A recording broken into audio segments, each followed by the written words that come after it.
Nerf this. Like, this has been really weird because I've been like really enjoying listening. It feels like I've been listening to a really good podcast, and then I remember I can actually talk as well. You can chime in because you're on this podcast. Yeah, it's weird. It's a weird scenario.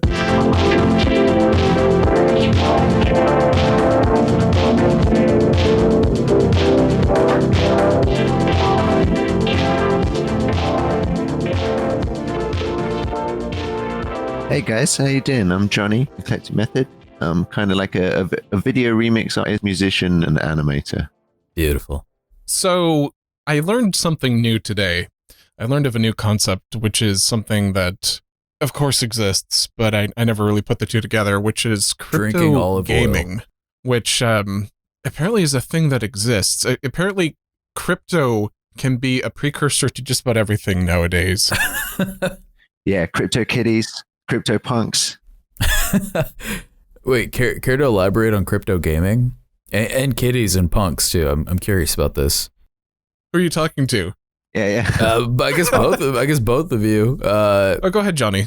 Oh, what I understand in crypto gaming is people are making like items and weapons and clothing that people can wear in games. They can take them from one game to the other, and then people are trading these objects. Oh, That's like that's the crypto art element to gaming. But then there's also all these other games like Decentraland and Crypto Voxels, which are kind of like Second Life places, but you enter there using your crypto wallet, and some of it's about spending money and using a currency in a virtual world. You know, that reminds me of, I don't know if any of you have ever played Habbo Hotel, but growing up, I played a lot of Habbo Hotel, and it's kind of like that where, you know, you buy furniture and you spend like real life money on your furniture and you just like trade it. And that really was like the start of cryptocurrency, I think. You know, trading a couch for a soda machine or trading a couch for a girlfriend. Well, that's just bartering. Wait, what? What? Your girlfriend didn't like your couch. No. I mean, my digital one when I was like 10 years old or something. No. See, that's an age and a venue where I don't know if that was a girl. Yeah, probably not. But yeah. I was happy to be there. Johnny, you brought us something which actually, on a semi-serious note, is a fascinating concept, which is something that I also haven't really considered until today, which is the idea of taking an item from one game to another, which I'm just imagining now, like you buy a gun in Counter-Strike and take it to the Disney universe of Kingdom Hearts. Yeah. All jokes aside, that's really cool. The idea of like modular game design, which translates from one title to another. That's fascinating. Exactly. That's where it's all going. And it's like, I don't know if you guys have ever messed around with Second Life. There's loads of people coding their own stuff. Mm-hmm. And I used to mess around in there. And one day Ray Kurzweil was giving a conference in Helsinki that was like simultaneously in Second Life. And someone gave me something called an atomic weapon, which basically would like render particles into the world until everyone's computers crashed. Mm-hmm. And but would simultaneously like play white noise over the speakers at the conference in Helsinki. I was just kind of making a point about the Singularity, but yeah, I didn't realize I'd caused so much trouble, and it was actually shutting down part of the conference. But yeah, that kind of stuff of people coding their own weapons and then take them to places they're not meant to be, like showing up at a Ray Kurzweil talk with an atomic gun. Yeah. Is there any video of that? I'd like to see that. Yeah, that's really funny. You know, there might be. It was about 2006. Oh yeah, maybe. Yeah, I was really into Second Life for a while when it was like me and my mate Paul, we were messing around doing super silly stuff, and then it was really fun. Yeah. Second Life is it's this weird, like almost staple of like the early 2000s, where it's like it still looks like an early 2000s game, and it's like, I mean, as I haven't played it in a long time, but it's definitely one of those things where it's just like the poster child of MMOs, you know? Yeah, totally. It's almost kind of like a Second Life for people. I think that Second Life is a really interesting concept, which it's not really like other MMOs. It taps into something that I think also the Sims taps into, which is that we have this really strange desire to simulate our own lives on some level.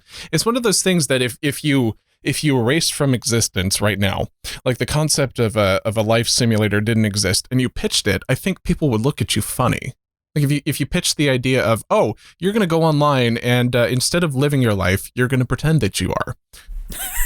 It sounds silly, but it's inherently interesting of a thing to do, and it seems to attract a lot of people. I wonder why that is. I want to construct digital IKEA furniture. Yeah, exactly. That should be a thing. Digital IKEA simulator? Yeah. I'm surprised IKEA hasn't done that yet. That's what they should be doing in the metaverse. Maybe they have, and I just haven't heard of it or something. I don't know. So, yeah, that's true. Johnny, you've been doing this for 1 billion years. Can you tell us a little bit about basically just who you are, what you do, and what people can expect if they tune into your stuff? Yeah, cool. So I'm a video remix artist, which means I make music out of video. And I started out in the late 90s making mashups, which is like when you take two songs and mix them together to make a new song, but doing video mashups. And then over time, I was doing video mashups as a touring video DJ. And then I got into doing that, but remixing movies. So taking little fragments of movies like gunshots and action scenes and then making rhythms out of that. And then taking the dialogues from like movies, TV shows, memes, YouTube videos, literally anything, and making music out of that. And now what I do is like do live DJ sets. Every Friday I'm on something called Token Smart's Discord server, and doing a live video DJ set in there at 1 p.m. Eastern. And now I've also started transitioning into making animation.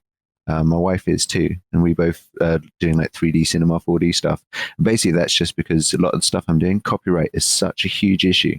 It's even at times when I've managed to get like, nearly deals with Motown and huge record labels and the BBC, even those people haven't been able to like license their own clips. And it's so it's just like it's impossible to ever make a something you can put on iTunes or tour properly.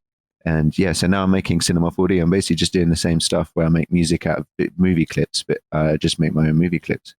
Ah, that's a smart workaround. It's funny because I was actually gonna ask you, I guess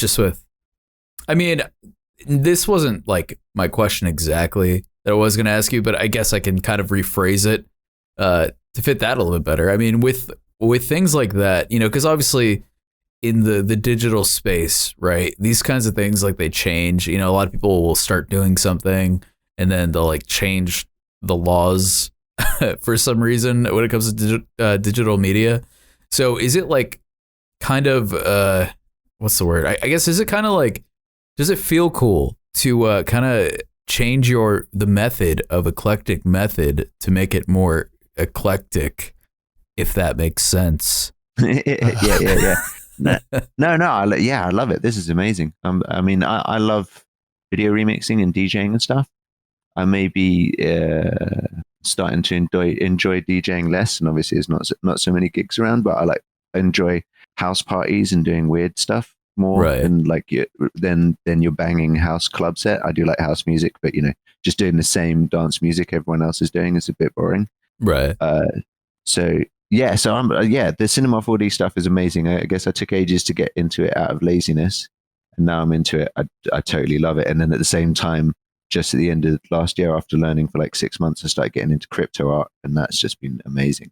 Yeah. I mean, I think what you're doing like definitely fits your whole vibe. Like it doesn't seem like that much of a stretch to, I guess, change into that sort of thing. Cause like obviously what you're making is still kind of in that same, I guess your whole aesthetic, I guess you can call it, it's very, like it all fits. It all makes sense to me. You know what I mean? Yeah. I call it video music, not music videos.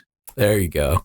I like that. So there is a kind of the elephant in the room when I think it comes to this kind of stuff, which is that what you're doing, or I guess what you've done at times treads on a path of ambiguous legality when it comes to the licensing of clips and how companies interact with that. And I'm curious what your experience has been when it comes to these companies who see your work.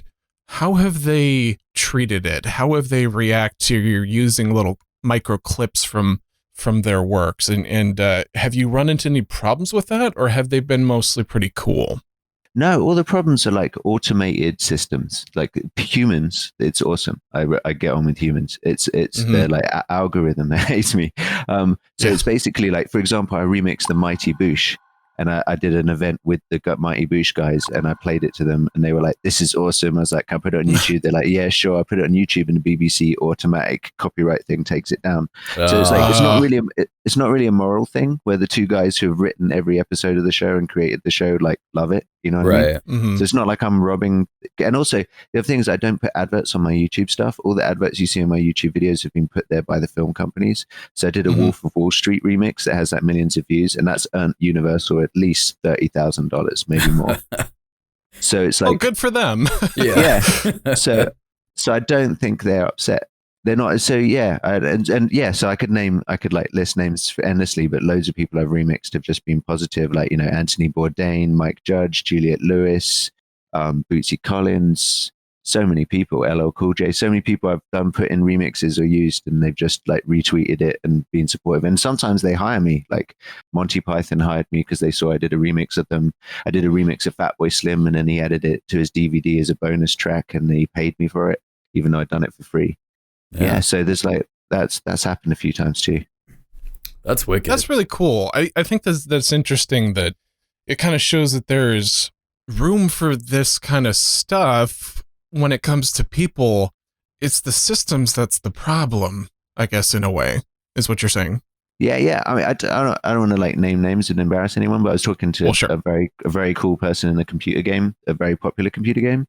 And they wanted me to remix them, and then they went to the people at the head of the computer game, and they were like, "We love this idea, but we've sold all rights for anything outside of the computer game to this company that produces like video for TV." And so they weren't actually able to even do a remix of their own computer game.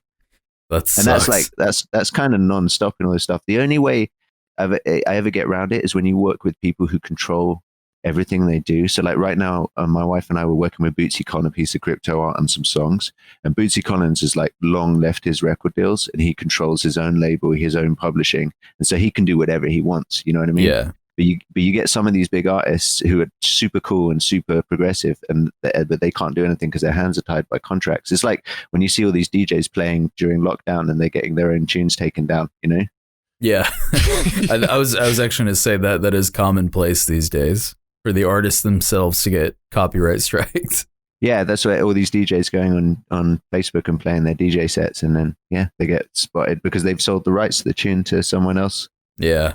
The copyright system when it comes to music is it's in a weird place. I remember, I think there's this YouTuber named Gus Johnson who made a video where he was talking about people talking about Bohemian Rhapsody, and apparently that video got flagged by the rights holders for Queen because it violated the rules for the song Bohemian Rhapsody. It's detection is in a weird place. I don't necessarily understand it right now. My question, I guess, is do you think that the way that companies do it is wrong, or do you think it's just an unfortunate effect of what is necessary when it comes to the legality of it? It's so funny. I almost like my first answer is I don't care. No, but my second answer, I mean, like, it's stupid. Like, for example, I did a remix where I used Jeremy Steig, Howling for Judy, like the flute loop that Beastie Boys used on Sure Shot. But the Beastie Boys collect the, not the Beastie Boys with their label, they collect the advertising on it. It's like, well, they don't own his original song. It's just they're the only one claiming that loop. So like the laws clearly don't work in so many different ways. And the other thing is they've just kept extending the copyright law. You see, copyright used to be something crazy like the 30 years, and then they extend it to 50. And what happens is every time Walt Disney is about to run out of copyright, they go and lobby the government and then get it extended to 70 years. I think it's now going up to like 95 or something. So every time like a classic Beatles album or something's about to fall in the public domain, I really think that has nothing to do with morality.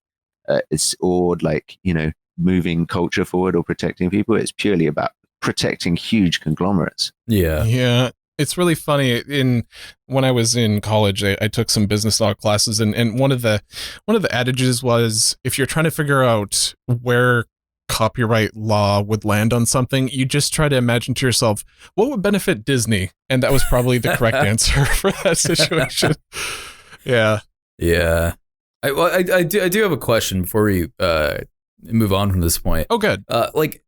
So my whole thing with copyright law, it's the stupidest thing ever, because for me, I feel like music, in a lot of ways, like music and jingles and different tunes and, like little stings, I feel like they kind of go hand in hand with, I guess, feeling nostalgia towards like a certain franchise or a certain movie, film, video game, whatever. It's weird that copyright law, like, it almost feels like its intended purpose is to protect this whatever it is, but realistically, it's almost just free advertising. Like, if I hear a song from something, I'm not gonna go to that person's video to hear that song. I'm gonna go to that person's video to consume whatever it is they're creating, or if it's a remix, I want to hear that. You know what I mean? Like, I would go to the original whatever if I want to hear that thing, or Spotify or whatever. Like, I almost feel like their whole purpose is like they think people are going to go to this thing just to hear the song, and it's going to take money out of their pocket. Yeah. It's so funny that you say that, Duplex, because literally earlier today when I was doing some more research on Eclectic Method, I watched the Wolf of Wall Street remix, and I was thinking good. Oh man, now I really want to watch the movie again. So like it was inspiring me to want to consume that content. It's having the adverse effect they think it would have. Exactly. That's true. It's so weird. Well, I think with music, the slight different thing is when you're doing a mashup, you might be using a minute or two of someone else's music. And so that's quite a large portion. When you're remixing a movie, you end up using like 2-second clips and at most a minute or two of the movie. Right. And also all these movies that you have bloggers that are covering them. And you have, like a TV show in Chechnya that wants to feature the Avengers, and Marvel can't have teams of lawyers answering the phone all the time going, yes, TV show in Chechnya, you can use the clip. So they just allow people to use the trailer and clips because it makes sense. So that's why the film remixes I do don't really cause any trouble. But them, and then they get to make money out of it too. The big thing is that all of this stuff, like Wolf of Wall Street, it could have been a song on iTunes and something that it was sold and was popular, but they literally couldn't license their own movie. Oh, that's such a weird situation. Yeah, it's like they could license the sound, but when it came to the video, they said, "Can you remake it with puppets? Because we can't actually license the video to be used in this way." And I was like, "No, that's kind of like just detracts from what I'm really trying to do." You should remake it with puppets. Yeah, it's kind of like an interesting show them. I've done one of those actually. I'll send you a link later. Yeah, for sure. Right. So obviously, there's a lot I want to get to, and just wanted to point out to the audience that we do record these live on Discord. If you want to go to discord.t1podcast.com or follow the links in the link tree in the description below if you're watching this on YouTube, or in the show notes if you're watching this on all podcast platforms. Just a real quick question before we get into some more of the meat. Why the name Eclectic Method? It was approach to music, super eclectic. Okay. Going and playing hip-hop clubs one night and house clubs the other, and even in some sets playing hip-hop, house, techno, jazz, blues, everything. What attracts you to diversity in genre? I get bored really quickly. Okay. Yeah, I think that's an interesting approach. I know that a lot of bands like to stick to their wheelhouse, but there is, I think, especially in electronic, there's so many interesting different genres, and I feel like if I was ever an artist, I'd want to explore them all. So I totally understand that. Yeah. Yeah, we're at an amazing time in music as well, where you can literally listen to anything from any part of the world, and there's music popping off on every continent that's worth listening to. I am curious to know, since this is a question that I think is on everyone's minds, I try not to talk too much about the topic of COVID on the podcast, because I feel like it's going to date the show in some ways, and I want people to be able to look back on these episodes and listen to them and not think, I remember COVID. COVID was crazy, man. People remember that shitty time in everyone's life. I don't want to bum them out too much. That was so long ago. I'm curious, since you are a musician and musicians have had a right time of it with the lockdown, how have you adjusted to the restrictions that have come out of the pandemic, and what's your outlook for the future of music in situations where gathering isn't really necessarily possible for the time being? Yeah. So obviously before this, a lot of what I did was live events, even just making videos for other people's events and DJing. So that's definitely all totally disappeared. For me though, because I was already doing kind of production internet-y stuff, it just took a bit of time to transition into that. And that definitely accelerated my learning animation and being able to do these other things.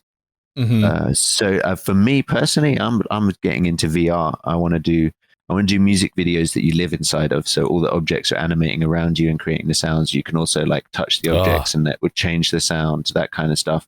That's badass. That sounds so And cool. also I've been working on Robot Fight Club, where you show up and then you can have a musical fight.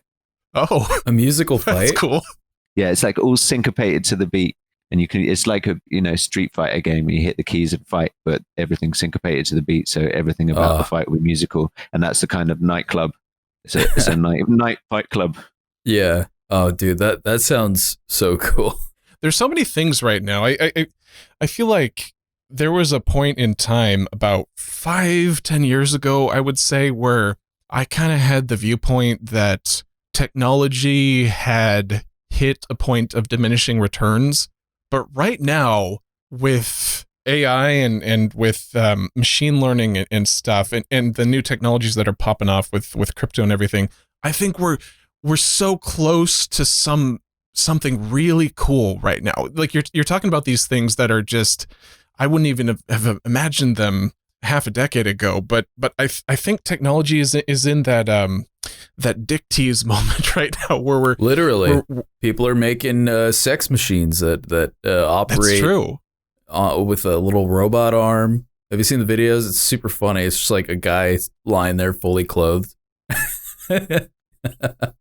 Yeah, I've seen that video. No, but it's like, I think we're really close to something right now, and I think that in some ways the pandemic has sort of forced that, where we're looking to explore more digital spaces than in the past. Yeah, and I don't want to say like it's good, but it's kind of a silver lining of that. Yeah, I wish it hadn't happened, but for me, it's been good because it's forced forward this world in which like I quite enjoy this Discord online chatting with friends. I have a lot more friends now than when I was living in the real world, It's like same. But the thing I can't wrap my head around, even though I know what it is exponential growth. Is like, the difference in technology from 2016 to 2018 is like a few months in 2019. And now, by the end of this decade, this world is going to look totally different to what we know. The difference between 2020 and 2030 will be much more than the previous 10 years. Yeah, well, absolutely. I mean, obviously, even this number is becoming outdated now, but there was a certain point where I started to look at internet years as dog years, where basically every year the internet is kind of 7 years of progression at this point, where the things move so fast, and it's very, very exciting. And I guess above all else, I'm glad I'm not a boomer right now, because I would just be missing out on all of it. Internet is fun. I know that's a pretty basic observation, but I mean, it's fun depending on how you consume it, because I feel like it's definitely like, as someone who grew up like during the MySpace era, I feel like it's like one of those things. I don't have my keyboard, so I can't hit the key. One sec.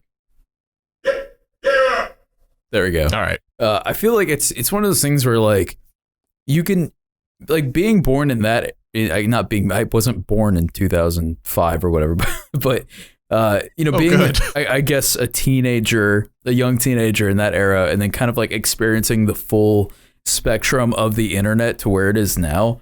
It's definitely interesting just to see the whole timeline and how things do move so fast. Like, like you got like started out with like weird forum culture, just people giving their thoughts on like forums. And now you could like literally put your opinion anywhere, and like there's always somebody there to tell you that you're stupid for having that opinion, no matter where you put it. Yeah, I kind of love that. Yeah, it's great. I'm fine with that. I think the other thing about the internet is like, do not take people so seriously, because when you meet them in real life, they never say that. Imagine if they did, though. Imagine if you met one guy that, like, everything he puts on the internet, he holds that opinion in real life. And goes around to the street shouting at people. Yeah. That's a terrible shirt. Dude, your hair sucks. No, but it's something about talking through a keyboard, isn't it? That brings out the like subconscious in people. Yeah. Yeah. It's that veil of anonymity that protects us all. I mean, it doesn't. Hey, kudos. I'm curious if you have any fascinating observations right now. Not especially. You guys are doing a great job. Thanks. Thank you, kudos. I appreciate that. Yeah. For reference, this is basically the last time we're going to be recording at this hour, because Kudos is a relatively new co-host of the podcast, and for him, this is 6 a.m. He's on live support right now. Yeah, this is pretty brutal. Yeah, it was either that or for him to develop a crippling cocaine habit, and I figured the better approach is to just record later. So obviously, we talked a little bit about the short-term adjustments that you've made, but for someone who's been doing this for multiple decades, obviously the landscape has changed quite dramatically over time. And I'm curious to know about your progression as an artist, because obviously the scene has changed since the 2000s. And I took a look at your YouTube channel as well. I saw that, not necessarily that you got your start back then, but a lot of your remix videos were popping. I know that remix culture on YouTube, where remixing like things like Stephen Colbert and Star Wars was very popular at the time. But how has your career progressed over time? What kinds of changes have you made, and what observations do you have about the progression of the music scene? Yeah, give us the eclectic timeline of your eclectic method. Yeah, it's okay. I'll take you through the timeline and then I'll give you my opinions of the progression. Okay. I'm 40 years old. I started DJing when I was like 12, 13. Nice. I was playing in nightclubs before I was legally allowed into them. And when I was like 17, I saw like Cold Cut and Hexstatic do Timber, which is a video that's made out of chainsaw sounds. It's like the first video remix thing I ever saw. And I was like, I want to do that. So since 1997, I've been doing that. In like 2002, I formed Eclectic Method with a few different people. Mm-hmm. And then for the 2000s, 2010, I was just doing a lot of traveling and DJing. It was awesome. All around the world. I got to see the world. As I've got older, I probably wouldn't enjoy that right now. I'd be exhausted. Right.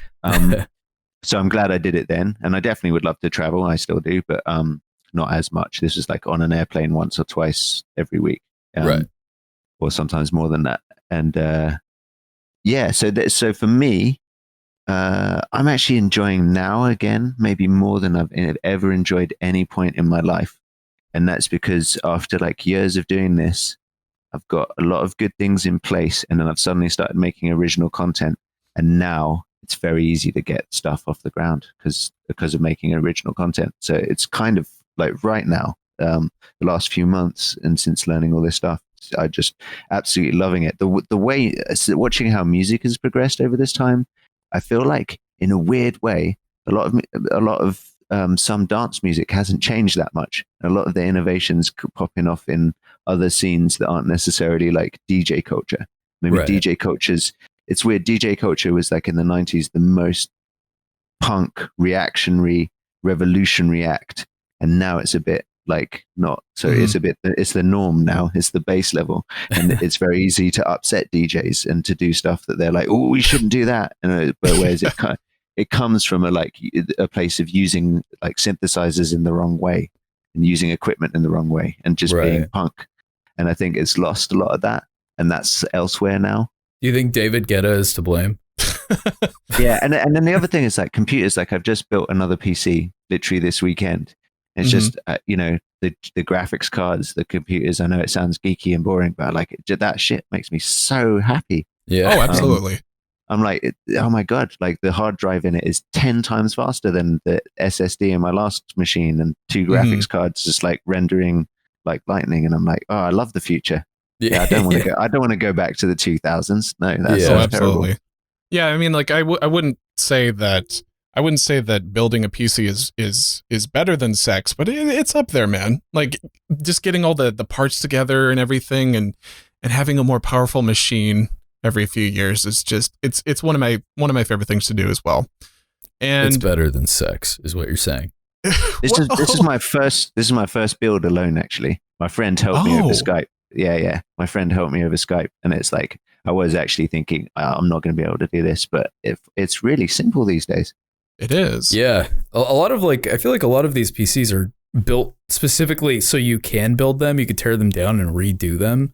Yeah, which is pretty nice. Yeah. Well, to be completely honest, the building of a PC is something that I think intimidates a lot of people who are on the outside of it. But the truth is, it's really just slightly more complicated Legos. It's not as tricky as people think it is, because the parts are designed to fit within each other. Like you're supposed to plug certain things into certain things, and it all kind of goes into the motherboard. It's not, the barrier to entry is, I think, mostly psychological when it comes to building PCs.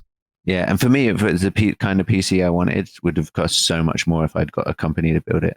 Oh, absolutely. Yeah, they will. Yeah, to anyone listening, just for reference, companies will charge you out the ass just to build a PC for you, and you can build that PC for yourself for free easily in an afternoon if you lay it all out. Like, well, not free, but yeah. Well, I mean, free is in the value of your time. That's all. Oh, yeah. Anyway, back to the timeline. Please continue. All right, timeline. So now we're in the 2000s, and the robots are coming, and I love it. And, and AI stuff. Oh man, I haven't even properly got into that. But like one of my mates is working on software that analyzes what's in videos and will identify objects and color schemes, and then cut the video based on like predefined rules and all that stuff. Super exciting, because that's the most boring part of my work. I think that's so cool. That's one of those things that I wouldn't have predicted back in the day. Like we were talking about, the idea of machines just figuring shit out on its own, like just things that you wouldn't think a computer would be able to do, like pull out specific colors or recognize faces and stuff. It just blows me away. Like oddly specific tasks that are not very general for like AI or any sort of like computing software to do. Yeah, that shit's or nuts. Like memorizing a Seinfeld episode in order to produce another one. It's just just wow. Yeah. Yeah, and God knows what's being developed out there. Like for fun, my wife and I make sci-fi short stories, and one of them is like about this AI that starts turning a guy into a terrorist. It's like waking him up in the middle of the night and brainwashing him slowly. But it's like I just imagine like maybe some AI escaping from Google Labs or something and doing that kind of stuff in future, messing with the markets, shorting companies, that kind of thing. Yeah, dude. We could have a super long conversation about AI doing things they're not supposed to do, because I find that shit fascinating. I feel like it's a very real possibility, but like only if the humans like put Siri inside of like a sex doll or something, then I feel like she might come alive and start breakdancing on cities. That sounds like totally the kind of thing we'd do. Someone in the chat, by the way, is requesting specifically that we talk about upscaling. Do you guys know anything about this? Because I mean, it is a thing. Yeah, I've only done it with a professional company once before, where they upscaled everything to 4K. It was all like, I'm not sure if it was even AI back then. I think some of it was like they were sitting down with a pen and correcting pixels and going, make that bigger. I see. I think that's really interesting. The idea that a machine can figure out what something is supposed to look like if it's at a higher resolution, and then just making it. That's a cool idea as well. Yeah, that shit trips me out. Like those apps that like can take like a photo from like the 50s or whatever and just restore it so it looks like it was taken yesterday. I saw a video the other day, I think it was actually yesterday on Reddit, where they upscaled and remastered and colorized a video of a girl feeding a cat back in 1899, I think. Oh yeah, I've seen that video. That's so cool. Yeah, it's pretty awesome. I feel like that could summarize everything I'm saying on this episode. It's just, that's so cool. That's a cool idea. Yeah. Yeah. Anyway, back to the timeline. Back to the timeline. Yeah, to the 2000s. I think I'll rush through it. But the 2000s. So 2000s was like electronic music. I moved to the United States in 2007.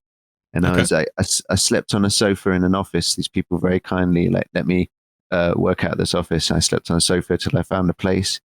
But then dance music popped off in the United States, like right after I arrived, 2008, 2009. So it was an amazing time to be there. Even though the massive crash had happened, there was like you say, back then, Stephen Colbert doing all that kind of remixing.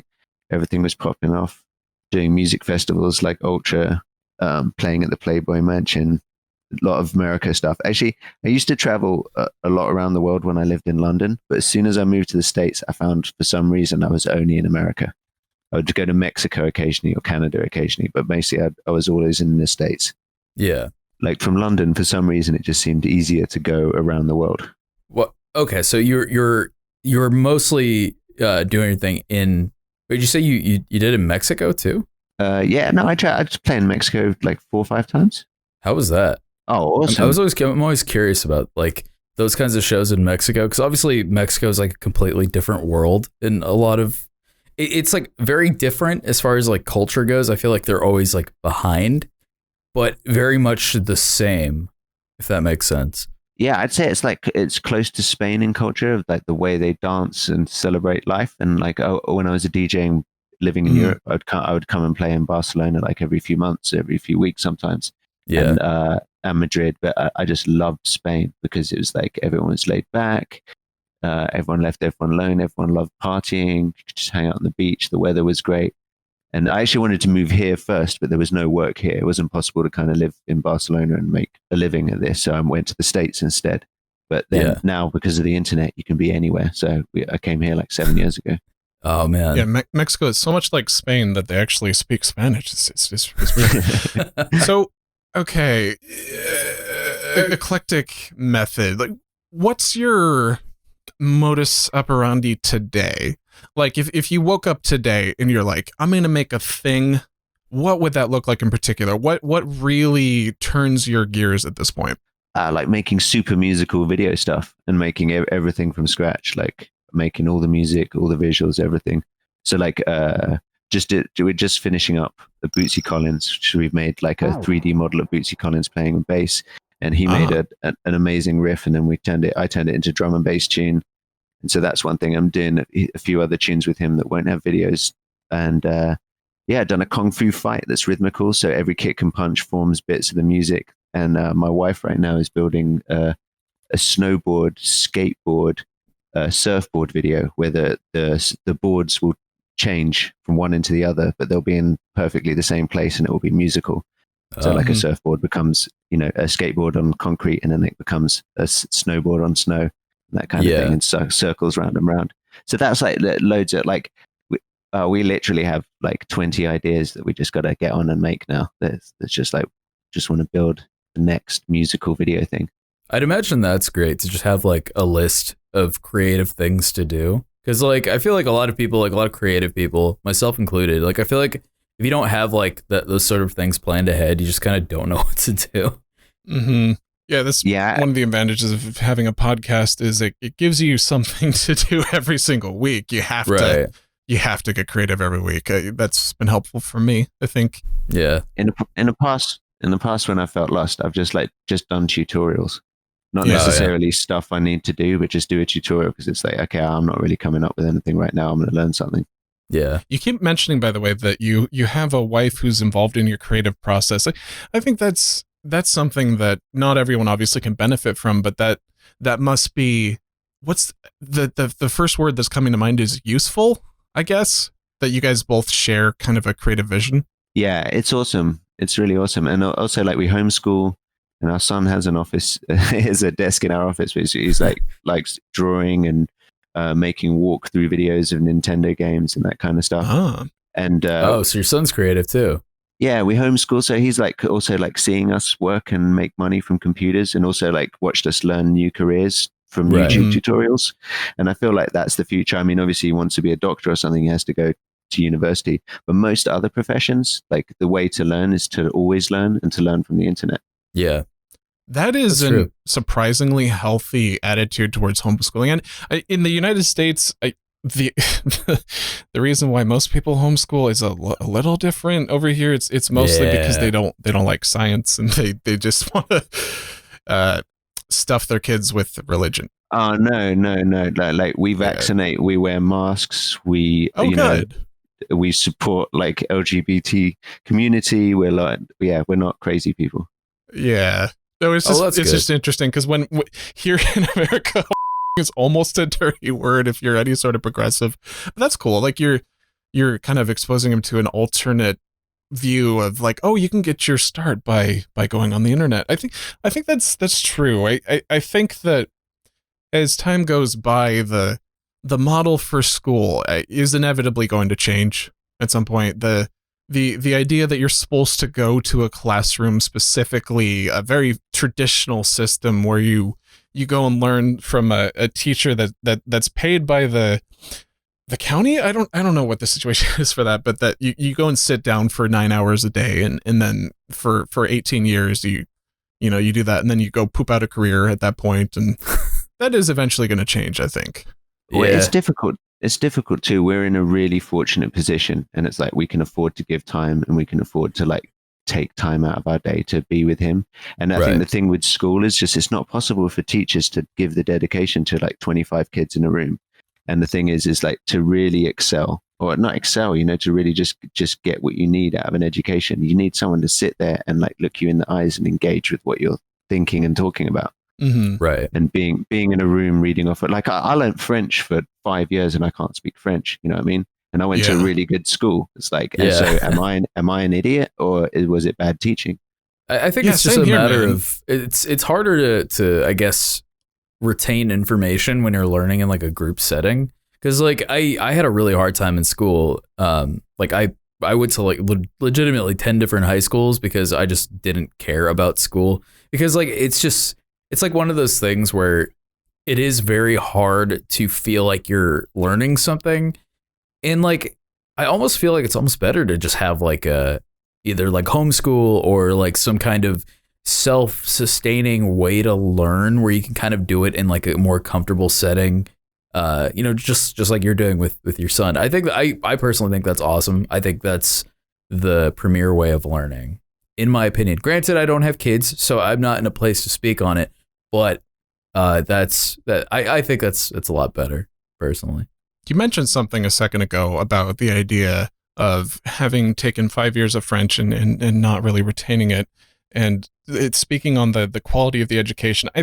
I think that actually brings something up, which is a topic that's been explored on another podcast called Hello Internet with CGP Grey and Brady Heron, in which Grey has often said that the idea of teaching a foreign language is very outdated, because I actually took 4 years of French, and I know enough French at this point that if I was blindfolded, beat up, and drugged and suddenly, dropped into Paris and had to fend my way, I could deal with it. Like, I could get by okay, but I don't really know French. Quick, order a bowl of soup. Order a bowl of soup. Yeah. And I'm putting you on the spot, Lars. Order a bowl of soup and a Sprite. Okay, I would like a bowl of soup and a Sprite. No, do it in French. Why? We're in America. I know, but this is a hypothetical scenario. I'm training you on the off chance you do get drugged Duplex, and brought it's not to France. even noon. I'm not ready for complex hypotheticals. Okay. The first thing you're going to need in that situation is a bowl of soup. Yeah, exactly. Yeah. So there's Gray posits the idea that instead of teaching foreign languages, which, to be honest, French was pointless for me. I took it because it was interesting. Well, actually, I took it because I didn't care to learn Spanish, and I thought French was cooler, but I don't need it at all. And he posits that instead of learning a foreign language in high school or college or both, that we should take programming lessons. And Yes. What do you guys think of that? I think that's great. I think it's like that's important for the future. Yeah, Mm-hmm. I agree.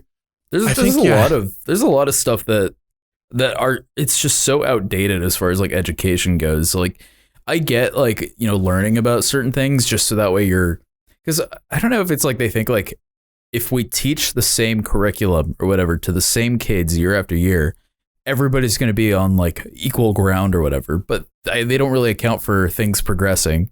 So I think programming would be a good thing to learn because I'm so stupid when it comes to that stuff. Yeah, and also the kids that are geniuses but have behavioral issues. Right. I think That's that true.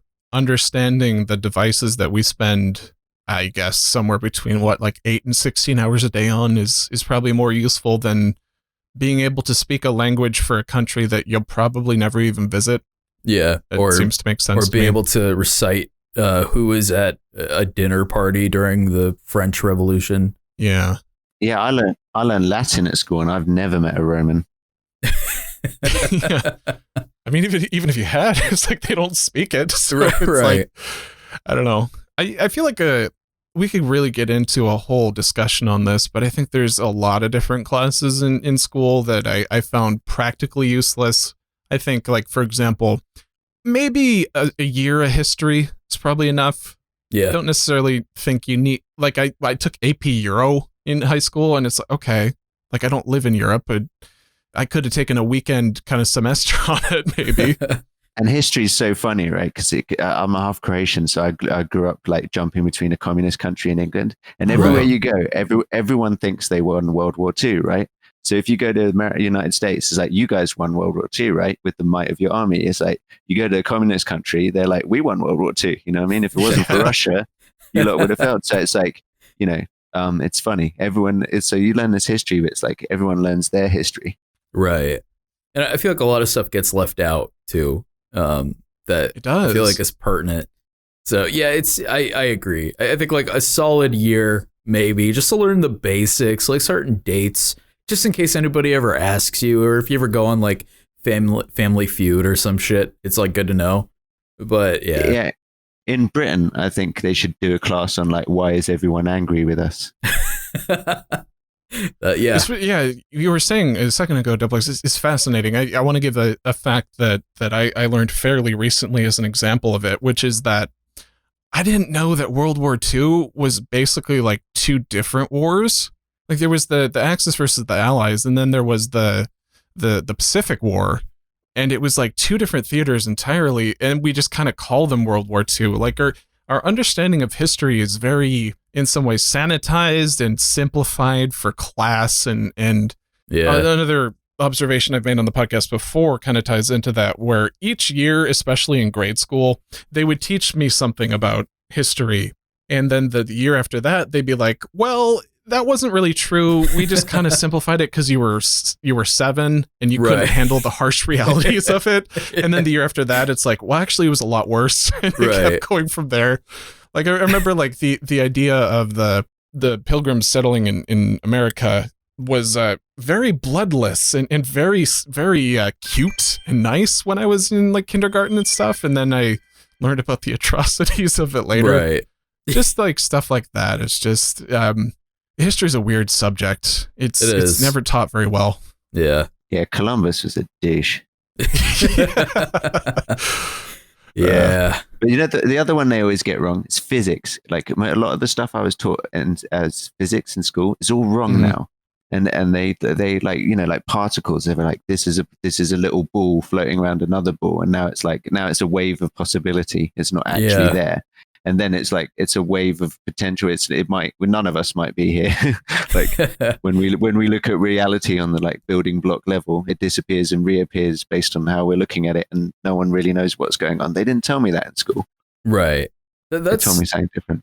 That's actually really interesting. Do you think it's maybe like the reason why things change, like the whole like science class? Do you think it's because us as a humanity, as a civilization, we're constantly learning shit? So maybe like whatever we're learning could just be completely defunct in like a decade's time. You know what I mean? Like that's really interesting to think about. Like if like it's science, they just like discover some new particle or some new atom that affects something in a specific way that throws everything that they've ever known out the window. And all of these kids just don't know anything because whatever they taught them is completely obsolete at that point. I'm curious if that'll ever happen. Yeah, I think, not to go off into crazy conspiracy stuff, but have you guys seen any of the like US Navy Tic Tac UFO stuff? Yes. So, I mean, I used to love that UFOs when I was a kid, but I seriously went through like 2-3 decades where I was like, anyone who believes in UFOs is totally crazy, and that stuff is Right. totally made up, and there is no flipping way aliens are visiting us. There's no flipping way any of this is going on. And then, the US Navy releases footage, and it's like, I just don't know what to say anymore. Yeah. That stuff is it feels like we're getting closer to that point, right? Like it's almost as if, because I feel like the whole, I guess, like conspiracy theorists who, like even that term in itself is, it's almost, it doesn't mean anything anymore, because like we're still learning things where it's like things that you would normally think are out of the realm of possibility very well might not be out of the realm of possibility. Some of them. Well, yeah, no, obviously within reason, yeah. So these Tic Tac things, they go from space down to sea level in 2 seconds. They go like Mach 26. Yeah. It's there. And so that's if that's real, unless the US Navy is lying to us because they're playing mind games. If that's real, that's mega exciting. Like, Yeah. you could get to Japan in 3 minutes. I'd like that. I'd like that. That would be awesome. The fact that there are like aliens flying around getting to Japan in 3 minutes and we can't do it is a little frustrating. Yeah, I'm a little jealous, I'm not gonna lie. And the fact that those Tic Tac things can just go into the fucking ocean without disturbing the water, and it's just like they just fly around down there, see shit that we can't see. Where do they get off? Who do they think they are? Underwater bases. That's just what some of the theories is. Yeah. Which is insane. That's like, that would make sense. Like imagine if all this time we've been looking up at the stars trying to see some aliens, but in reality they've just been in the water. Everybody's too afraid to go. Duplex, they tried this. It's called Bioshock. It didn't work out too well. What if that's what Bioshock is based off of? Bioshock is a documentary Yeah. about aliens. Yeah, art imitates life, homie. Yeah, I guess, man. So, Johnny, we've talked about kind of your past and in some ways your present. And sometimes we have artists on the show, I like to talk about their future. And I'm curious, because this is a question we ask pretty frequently, which is, do you see yourself doing this stuff when you're 70? Yeah. Yeah, totally. I'll have to be dragged off the computer, to be honest with you. That's fucking awesome, dude. That's a great attitude. That is pretty cool. And also, like, because my wife does it, it's like it's so, like, we haven't watched TV in months. Yeah. Just because every day after we put our son to bed, it's like, just make shit, just make art. And God, it's so fun, so addictive. I mean, I've been doing it like when I was a teenager. I first got into samplers, and I just sit sampling records and making music out of it, and that was so exciting for me. And now at 40 years old, this stuff, still making music and stuff, is as exciting. I'm just like, every day for the last like 20 something years has been like getting up and being, oh yeah, let's make stuff. I think like in future, where I'm going in the future, we want to make like TV shows and movies, but like we want to write them. We want to do everything at home. Yeah. I feel like a TV show or a movie in your style would be like some groundbreaking stuff. Like I feel like that would it would almost be, it'd be an eclectic film. Oh. Nice. Yeah, I want to do a Kung Fu musical where, like, it's not like a modern musical where they sing and dance and go, I love to punch you in the face. But it's more like every punch and kick, every shard of glass breaking makes the melody and the rhythm and everything. Like a real modern musical. It's like electronic music and cool beats, not like dingy dancey stuff.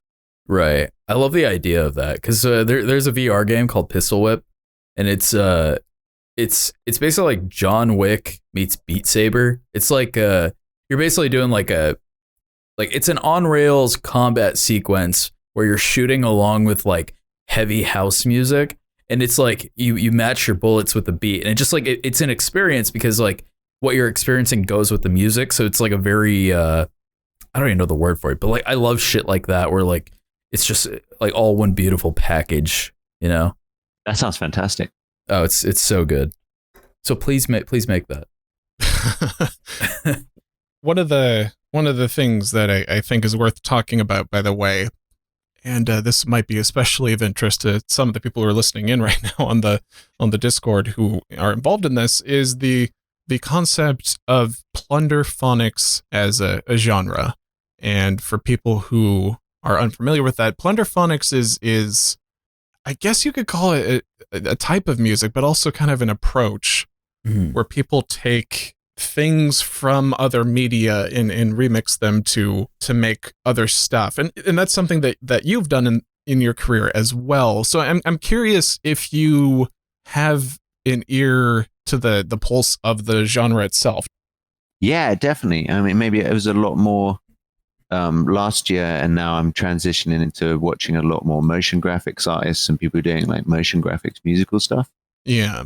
But yeah, I still keep up with other video remix people, and a lot of them are my friends. Okay. Do you have any in particular that you like, or? Yeah, one guy I'm doing a lot of stuff with is Jonathan Mann, Song a Day Man. He makes a song every day, and he does a lot of stuff where he'll remix video and then sing with it. And I've been doing a lot of stuff with him, where we both do a remix of the same subject. Yeah. And there's obviously like Mike Realm. Oh man, there's a lot of really good video remix artists out there. That Mike Realm's also an amazing scratch DJ, Addictive TV in the UK, Cold Cut Hex Static. Yeah, there's a lot of them from my history. But nowadays, I think a lot of people have maybe slowed down a bit because of the copyright stuff, and also the music industry taking a break. Like there's not a lot of events. A lot of these people were doing stuff for events. It's been interesting to watch DJs because a lot of DJs have like stopped releasing tunes now that they can't go out and tour them. And like I understand that, but I also feel like that's kind of a bit weird. It's like should just be churning out music because you love it. But right. So there's a lot of that. Like everything's determined. It's really interesting. Everything's been determined by the live events world, and now that's disappeared. We're left with like artists making visual art. Yeah. And I feel like the internet is definitely playing a key role in like the overall success of a lot of people's creativity. And I am curious because you said a little bit earlier about how you and your wife haven't watched TV because you're so dead set on making stuff, and you've been doing it for a while. And I'm curious as to how you manage to stay creative for such a long time, even with like landscapes changing and laws changing, like so many things at play affecting what would normally affect your work, but seemingly doesn't. How do you do that? I think a lot of it's learning new software all the time, like learning new things all the time. Because you always find something new that you didn't think of, or you can apply something that you've done before in a new, different way. Right. And now it's just like I've literally like had my hands tied so many times. I've had so many projects that like nearly got off the ground with huge directors and TV shows and all that kind of stuff. And just now suddenly this whole freedom of like making original art, and there's no lawyers to talk to. It's just I'm just it's amazing. I'm so happy right now. Yeah, I'd imagine. Like 24 years of copyright infringement and then jumping into original work. It's like, oh my God, I can do all this and do all that. And also I have, like when I got into crypto art, I had a lot of people that followed me because of the remix stuff. And they just helped me, make money and meet cool people and collaborate. And it's just been amazing. It's all this internet thing. And I was like in perfectly the right place because of Eclectic Method. That's awesome. Yeah, it definitely seems like a perfect place, the right place, the right time.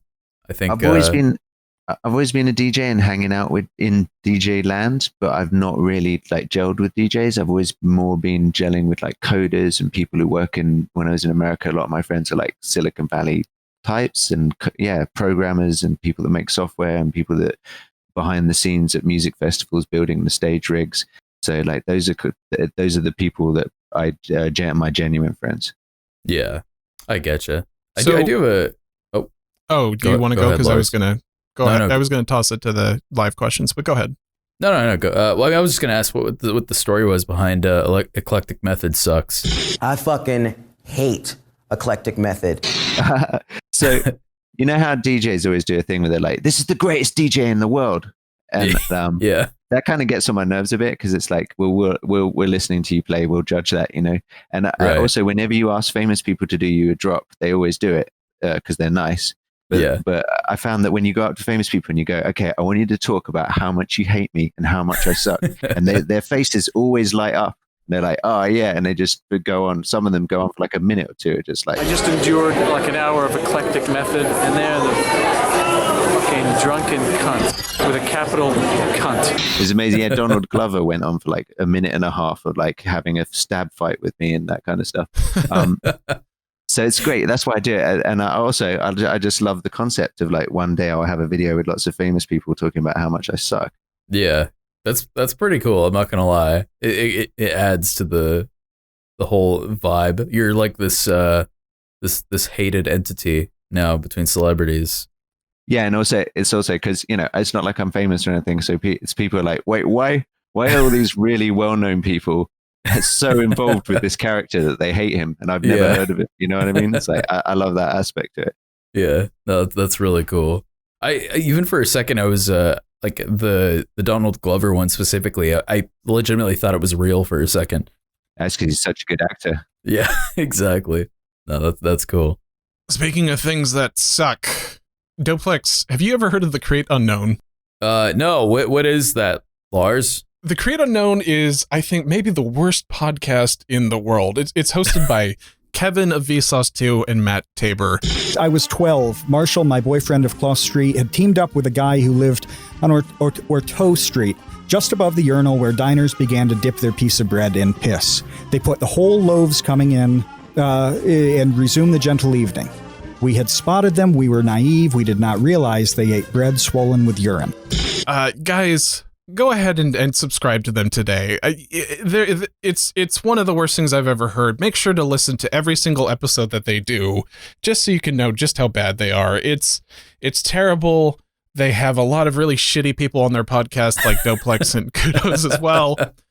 So make sure to consume all of their content, just so you know how bad it is. So go ahead and check them out. Johnny, we have a couple people in the audience that have been wanting to give a live question, and if you're okay with that, I'd like to turn it over to them. Yeah, absolutely. Okay, so Bring forth your questions. I'm going to give it to Efrio first. Hello. How are you? Hello. You're on air. Yes. Caller. Hey, Efrio. Hello.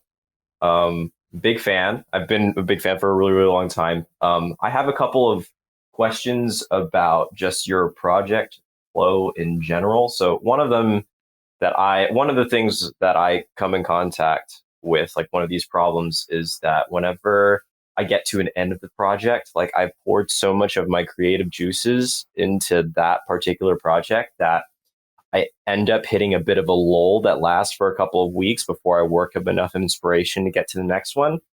I'm just wondering how you get past that. Like, do you have multiple projects like happening at the same time? Is there a specific kind of process to get you amped up for the next thing? And then also just like very specifically about sampling, do you have a particular pipeline of like software or like just the process to get from, whatever original piece of media to the types of, tracks that you make? Yeah. Sampling first. I use Magix Vegas, which is a video editing software that lets you edit in beats and bars. So all video editing software lets you edit in frames. And there's only like 20-30 frames a second or 60 frames a second. That's not detailed enough for music. So Magic Vegas lets you move the clips between frames, and then later on it fixes the mistakes, and that allows you to like just make rhythms inside the video editing software instead of having to go to Ableton and redo it. So my pipeline for that usually is like I'll pull in YouTube clips or movie clips, and I'll watch through them and cut them, and I'll sort them into sound effects, things that sound good, like video stuff that doesn't have any sound but looks cool, and then I'll sort everything everyone says by how it rhymes. So I'll take it. I'll sort all the times into E, cat, bat, chat, all that stuff, and I'll just sort it by how it rhymes with breaks in the sentences. Right, yeah, where very there's cool. Natural breaks. And then later on, I'll come back to that, and I'll just start trying to make a rhyme that also has a narrative point to it. And usually that's easy if I've cut it right. So if you have like someone doing an interview about a certain subject, it's very easy to turn them into a song. Yeah, and so that's my pipeline for that. But in terms of like finishing stuff off, I usually have like loads of projects on the go, and my day is like I'll work half an hour on many different projects, and then if one's coming to a deadline or I have to do it, I'm working on just that one. Okay. That's really, really cool. Anything else, Sefrio? Thank you for your question, caller. Thank you. Yeah, I mean, not really. I mean, you follow me on Twitter, and that's really cool. So, and I'm following you on Twitter. Yeah, so. I recognize you from Twitter. Yeah, I'll follow you here too on Discord. Oh, how nice! Thanks for answering my question. Thanks, Sefrio. Cool. Thank you, Efrio. I mean, caller. Thank you, caller. It's my, my radio voice. Atlas, you are next. Caller, you're on the air with Eclectic Method. Hi there. I'm Atlas Geneticist. I do video editing on the side. But I'm here to ask you, do you remember a show that you did in 2015 for it's this venue that was called the Rex Club in Paris? It was back in 2015 in October for Back to the Future. Bunch of with Pogo. Yeah. And I also know that there's also another guy who was playing live at the same time. I'm not sure who were. It was you. Oh yeah. He's from an English guy, right? Yeah. I've forgotten his name, but he's also a video artist. No, he's done some really good stuff, man. I must remember his name. He did a really amazing Star Wars remix. Giovanni Sample. Oh, okay. Is the other one was Efro saying Geesh? That's the guy I was talking about. Who did the amazing Star Wars remix, and I think he wasn't playing that night, but he was hanging out. There's also this other artist who was there, Giovanni Sample. I don't know if you've ever heard of them ever since then. I'm not sure if they do much. No, I think I missed them as well because I was playing really late and I had to go play in Berlin the next morning. So I slept right up until before my set. Right. It's really all I wanted to ask because I'm going to be trying to see if I can archive as much as I can for that show. Not a lot out there. That's why. Yeah. All right. Cool. All right. Thanks, Atlas. Cool. Thank you, caller. All right. So unless there's anyone else who wants to give a live question on air, I think that's going to do it. Many kudos. Yeah, thanks for having me. It's been fun. Thanks for coming on. Yeah. Thanks for your contribution there, kudos. Really appreciate it. Oh, kudos. I'm so sorry. Poor bastard. Sorry to wake up. We love you. That's okay. I know. We know you're half asleep. Like, this has been really weird because I've been like really enjoying listening. It feels like I've been listening to a really good podcast, and then I remember I can actually talk as well. You can chime in because you're on this podcast. Yeah, it's weird. It's a weird scenario. Because sometimes when you're listening to a podcast, and you're like, you kind of feel like you're part of a gang almost. You're like, oh, here's what I'd say in this conversation, and then I just kept reminding myself I actually could. Yeah, I really I didn't have anything to say. You guys are doing such a good job. Where in Australia are you? I'm in Melbourne, Victoria. Nice. But I haven't had to get up before 6 a.m. in a very long time.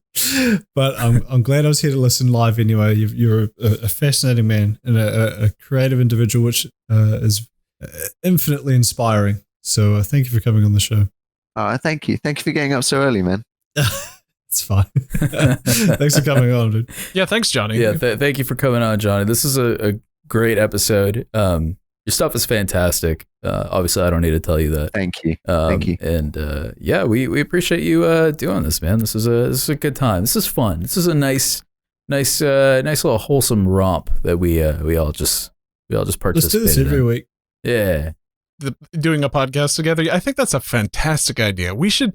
I know this was our first episode ever, but I think there's potential here.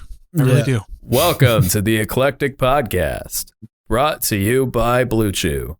And kudos and Doplex. I think I'll see you here next week. I think that's going to work. Okay. I quit.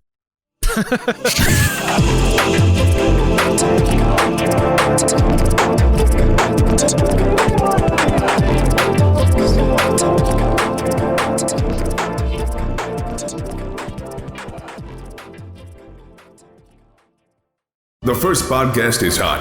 I want to suck a fart out of Taz and hold it like a bong hit.